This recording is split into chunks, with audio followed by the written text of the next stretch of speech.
Lab facility ಏನಿದೆ test ಮಾಡೋದಕ್ಕೆ sample ತೊಗೊಂಡಾಗ ಶಿವಮೊಗ್ಗಕ್ಕೆ ಬರಬೇಕು. ಸೊ ನಾರ್ತ್ ಕೆನರಾ, ಸಿರ್ಸಿ, ಸಿದ್ದಾಪುರ ಆ ಕಡೆ ಎಲ್ಲ ಅಲ್ಲೂ ಹೆಚ್ಚು ಪ್ರಕರಣಗಳಾಗ್ತದೆ. ಅವ್ರಿಗೆ ಇಲ್ಲಿ ಕಳಿಸೋಷ್ಟೊತ್ತಿಗೆ ಲೇಟ್ ಆಗುತ್ತೆ ಅಂತೇಳಿ ನಾವು ಈ ಸಲ ಸಿರ್ಸಿಯಲ್ಲೇ ಇನ್ನೊಂದು ಪ್ರತ್ಯೇಕವಾದಂಥ ಹೊಸ ಲ್ಯಾಬನ್ನು ನಾವು ಅಲ್ಲಿ ಪ್ರಾರಂಭ ಮಾಡಿದ್ದೇವೆ. ಅದಕ್ಕೆಲ್ಲ ಎಕ್ವಿಪ್ಮೆಂಟ್ ಕೂಡ ಕೊಟ್ಟಿದ್ದೀವಿ. ಮೈಕ್ರೋಬಯಾಲಜಿಸ್ಟ್ ಕೂಡ ಬಂದಿದ್ದಾರೆ. ಅಲ್ಲಿ ಅದು ಕೂಡ ಫಂಕ್ಷನಿಂಗ್ ಮಾಡೋದಕ್ಕೂ ಕೂಡ ನಾವು ಹೇಳಿದ್ದೀವಿ. ಆದ್ದರಿಂದ ಸಿರ್ಸಿಯಲ್ಲಿ ಅವಾಗ ಶಿವಮೊಗ್ಗ ಕಳಿಸ್ಬೇಕಾಗಿಲ್ಲ, ಅಲ್ಲೇ ಚೆಕ್ ಮಾಡ್ಬೋದು. ಪಾಸಿಟಿವ್ ಇದ್ದರೆ ಕೂಡಲೇ ಅವ್ರಿಗೆ ಟ್ರೀಟ್ಮೆಂಟ್ ಶುರು ಮಾಡ್ಬೋದು. ಸೊ ಅದೊಂದು ಈ ಸಲ ನಾವು ಅಡಿಷನ್ ಆಗಿ ಮಾಡಿಸಿದ್ದೇವೆ. ಆಮೇಲೆ ಈ ಥರ ಕ್ರಮವನ್ನು ಮತ್ತು ಇದಕ್ಕೆ ಪ್ರಯಾರಿಟಿ ಮೇಲೆ ಯಾರಿಗೆ ಇದರಿಂದ ಆಸ್ಪತ್ರೆಗೆ ಹೋಗಬೇಕು ಅಂತ ಹೇಳಿದ್ರೆ ಅವರಿಗೆ ಪ್ರಯಾರಿಟಿ ಮೇಲೆ ಆಂಬ್ಯುಲೆನ್ಸ್ ಸೇವೆಗಳನ್ನು ನೀಡಬೇಕು. ಅದು ಮತ್ತು ಅಗತ್ಯ ಇರುವಂಥ ವಾಹನಗಳೇನಾದರೂ ಅಗತ್ಯ ಇದ್ದರೆ ಅದನ್ನು ಕೂಡ ತಗೊಳ್ಬೇಕು ಅಂತ ಹೇಳಿದ್ದೀವಿ. ಮತ್ತು ಇನ್ನೊಂದು ಏನಂತ ಹೇಳಿದ್ರೆ ಈ ವ್ಯಾಕ್ಸಿನ್ ಬಗ್ಗೆ ಕೂಡ ನಾವು ಕೇಂದ್ರ ಸರ್ಕಾರದ ಜೊತೆ ICMR ಜೊತೆ ನಮ್ಮ ಸಂಪರ್ಕದಲ್ಲಿ ಇದ್ದೇವೆ. ಈಗಾಗಲೇ ಅವರು ಅದರ ಬಗ್ಗೆ ನಾವು ಹಿಂದಿನ ವರ್ಷ ನಾವು ದೆಹಲಿಗೂ ಕೂಡ ICMR ಅಧ್ಯಕ್ಷರ ಜೊತೆ ಮೀಟಿಂಗು ಕೂಡ ಮಾಡಿದ್ದು. ಆವಾಗ ಚರ್ಚೆ ಮಾಡಿ ಇದರ ಬಗ್ಗೆ ಒಂದು ವ್ಯಾಕ್ಸಿನ್, ಯಾಕಂದರೆ ಹಳೆಯ ವ್ಯಾಕ್ಸಿನ್ ಅದು ಉಪಯೋಗ ಇಲ್ಲ ಅಂತ ಆಯಿತು. ಅದೇ ಹೊಸ ವ್ಯಾಕ್ಸಿನನ್ನು ತಯಾರಿಕೆ ಆಗಬೇಕು ಅಂತ ಹೇಳಿದ್ದು. ಆ ವ್ಯಾಕ್ಸಿನಿನ ತಯಾರಿಕೆಗೆ ಅವರು ICMR ಕೂಡ ಒಪ್ಕೊಂಡು ಇಂಡಿಯನ್ ಇಮ್ಯುನಾಲಜಿಕಲ್ಸ್ ಅಂತ ಸಂಸ್ಥೆ ಹೈದರಾಬಾದ್ ಅವ್ರ ಜೊತೆ ಟೈಅಪ್ ಆಗಿದೆ. ಅವರು ಒಂದು ವ್ಯಾಕ್ಸಿನನ್ನು ತಯಾರು ಮಾಡಿದ್ದಾರೆ ಈಗ. ಆದರೆ ಅದರ ಕ್ಲಿನಿಕಲ್ ಟ್ರಯಲ್ಸ್ ಈಗ ಪ್ರಾರಂಭ ಮಾಡ್ತಾ ಇದ್ದಾರೆ. ಲ್ಯಾಬಲ್ಲಿ ಟೆಸ್ಟ್ ಮಾಡಿದ್ದಾರೆ, ಈಗ ಕ್ಲಿನಿಕಲ್ ಟ್ರಯಲ್ಸ್ ಮಾಡ್ತಾರೆ. ಅದರ ಮುಖಾಂತರ ಅದರ ಒಂದು ಪ್ರಯೋಜನ ಎಷ್ಟು, ಅದರ ಒಂದು ಎಫೆಕ್ಟಿವ್ನೆಸ್ಸು ಯಾವ ಥರ ಇರ್ತದೆ ಅದನ್ನು ಈಗ ಅದು ಇನ್ನೂ ಒಂದು ವರ್ಷ ಕನಿಷ್ಠ ಬೇಕು. ಅವರೆಲ್ಲ ಅದೆಲ್ಲ ಟೆಸ್ಟ್ ಮಾಡಿ ಸರಿಯಾಗಿದೆ, ಇದರಿಂದ ಬೇರೆ ಯಾವುದೇ ದುಷ್ಪರಿಣಾಮ ಇಲ್ಲ, ಅದೆಲ್ಲ ನೋಡಿಕೊಂಡು ಅವ್ರು ಹೇಳ್ತಾರೆ. ಸೊ ವ್ಯಾಕ್ಸಿನ್ ಸದ್ಯಕ್ಕೆ ಈ ವರ್ಷಕ್ಕಂತೂ ಬರೋದಿಲ್ಲ.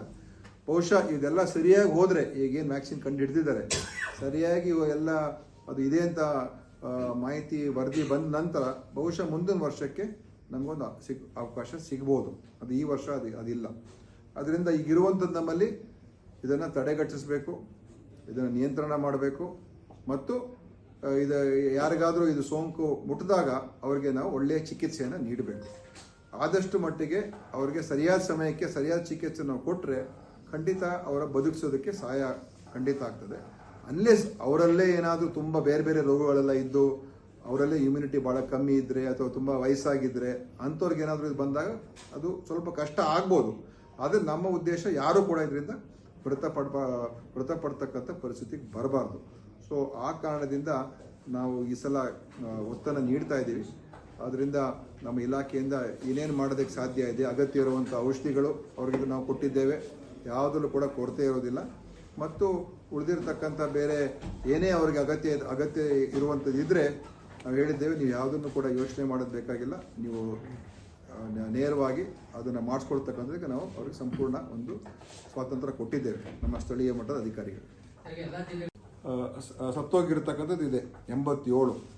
ಆದರೆ ಇದುವರೆಗೂ ಯಾವ ಮಂಗ ಕೂಡ ಪಾಸಿಟಿವ್ ಬಂದಿಲ್ಲ. ಏನೋ ಈ ಒಂದು ಕಾಯಿಲೆ ಇದೆ ಅಂತ ನಾವು ಟೆಸ್ಟ್ ಮಾಡಿರ್ತೀವಿ. ಅದರಲ್ಲಿ 29 ಮಂಗಗಳ ಆಟೋಪ್ಸಿ ಮಾಡಿಸಿದ್ದೀವಿ. ಅದರಲ್ಲಿ ಇದುವರೆಗೂ ಯಾವುದೂ ಕೂಡ ಪಾಸಿಟಿವ್ ಬಂದಿಲ್ಲ. ಇನ್ನು 12 ಕಡೆ ಇನ್ನೂ ರಿಪೋರ್ಟ್ ಪೆಂಡಿಂಗ್ ಇದೆ. ಸೊ ಅದೊಂದು. ಎರಡನೇದು, ಯಾವುದೇ ಮನುಷ್ಯರಿಗೆ ಇದುವರೆಗೂ ಸಾವು ಯಾರಿಗೂ ಕೂಡ ಇದರಿಂದ ಆಗಿಲ್ಲ. ಅಕ್ಟೋಬರ್, ನವೆಂಬರ್, ಡಿಸೆಂಬರು ಸುಮಾರು 13 ಜನ ಪಾಸಿಟಿವ್ ಬಂದಿದ್ದಾರೆ. KFD ಪಾಸಿಟಿವ್ ಆಗಿದ್ದಾರೆ. ಅದರಲ್ಲಿ ಹೆಚ್ಚಿನ ಅಂಶ ಶಿವಮೊಗ್ಗದಿಂದಲೇ 12 ಜನ ಅಲ್ಲಿ ಪಾಸಿಟಿವ್ ಬಂದಿರುವಂಥದ್ದು. ಅದರಲ್ಲಿ ಒಂದು 10 ಜನ ಒಂದೇ ಒಂದು ಗ್ರಾಮಕ್ಕೆ ಸೇರಿರ್ತಕ್ಕಂಥ ಒಂದು ಅಲ್ಲಿ ಹೆಚ್ಚು ಪಾಸಿಟಿವ್ ಬಂದಿರತಕ್ಕಂಥದ್ದು ಈಗಿರುವಂಥ ಮಾಹಿತಿ. ಸೊ ಈಗ ನಾವು ಅದೆಲ್ಲವನ್ನು ಕೂಡ ನಾವು ಚೆಕ್ ಮಾಡ್ತಾ ಇದ್ದೀವಿ, ಸರ್ವೇಲೆನ್ಸ್ ಮಾಡ್ತಾ ಇದ್ದೀವಿ.